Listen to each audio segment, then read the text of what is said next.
एक बयान आया है संघ प्रमुख मोहन भागवत जी का। यह अखबार की कटिंग, अखबार के पन्ने हमारे हाथ में हैं, जिसमें छपा है कि ऊंच नीच की श्रेणी भगवान ने नहीं पंडितों ने बनाई। भागवत जाति भगवान ने नहीं पंडितों ने बनाई। मोहन भागवत। लगता है लोकसभा का चुनाव नजदीक आ गया है, और जब लोकसभा का चुनाव नजदीक आ गया है तो जातीय समीकरण सेट करने के लिए जो भारतीय जनता पार्टी पूरे देश में चुनाव हारने जा रही है, जो एक माहौल बन चुका है भारतीय जनता पार्टी के खिलाफ, दोबारा जातियों की राजनीति को सेट करने के लिए मोहन भागवत जी ने अपना बयान जारी कर दिया। मोहन भागवत जी संघ प्रमुख हैं। आज उनको चिंता हो रही है दलित और पिछड़ों की। मेरा सवाल है, आज वो जिस जाति से आते हैं, अगर उस जाति के ना होते तो शायद आज जिस कुर्सी पर है उस कुर्सी पर भी ना होते। मुझे जहां तक जितनी मेरी जानकारी है, अभी तक संघ के जितने भी प्रमुख हुए हैं, कोई भी दलित या पिछड़े वर्ग से नहीं आया। मैं मोहन भागवत जी से मांग कर रहा हूं कि जब आप अपनी कुर्सी छोड़िए तो इस बार किसी दलित और पिछड़े वर्ग के आदमी को अपनी कुर्सी को दीजिए, क्योंकि उत्तर प्रदेश में और इस देश में जहां जहां आपकी सरकारें हैं, मैं उत्तर प्रदेश की बात कर लूं, 6 साल होने जा रहा है भारतीय जनता पार्टी की सरकार को।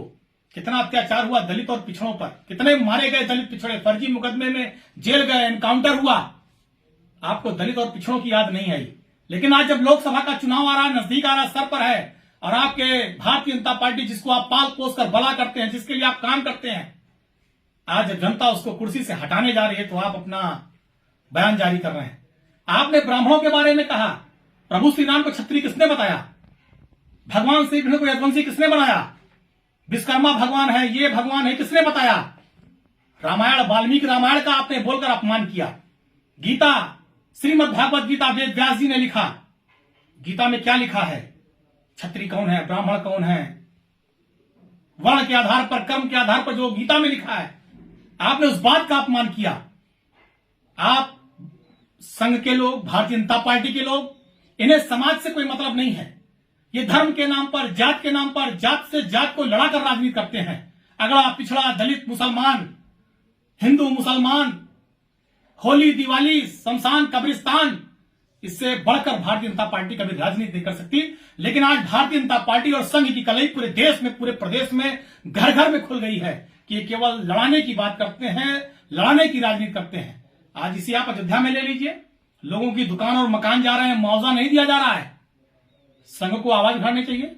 दलित और पिछड़े वर्ग के लोग, ब्राह्मण समाज, सबके मकान दुकान जा रहा है।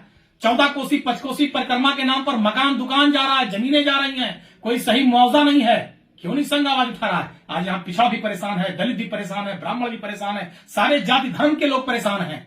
आज बौखलाहट इस बात की है कि उत्तर प्रदेश में आज दलित, पिछड़ा और ब्राह्मण, सारे समाज के लोग आदरणीय अखिलेश जी के साथ जुड़ रहे हैं, आदरणीय अखिलेश जी के नेतृत्व में खड़े हो रहे हैं। क्योंकि आपने 5 सालों में, 6 सालों में, और केंद्र की सरकार ने 9 सालों में जो विष बोया है देश में, प्रदेश में, आज जनता इन सारी चीजों को समझ चुकी है। आप अगर किसी का भला कर सकते हैं तो अडानी का, अगर आप किसी के पोषक हैं तो अंग्रेजों के, आप पोषक हैं अडानी जैसे उद्योगपतियों के। आपको न गरीब से मतलब है, न पिछड़ा से मतलब है, न दलित से मतलब है, न ब्राह्मण से मतलब है। आपको केवल अपनी राजनीति से मतलब है।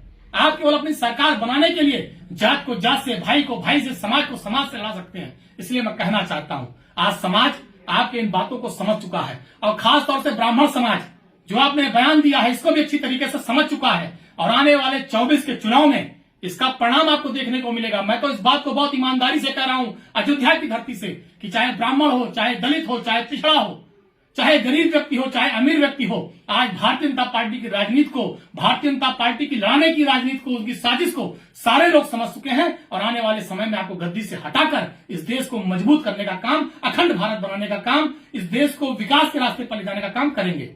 धन्यवाद।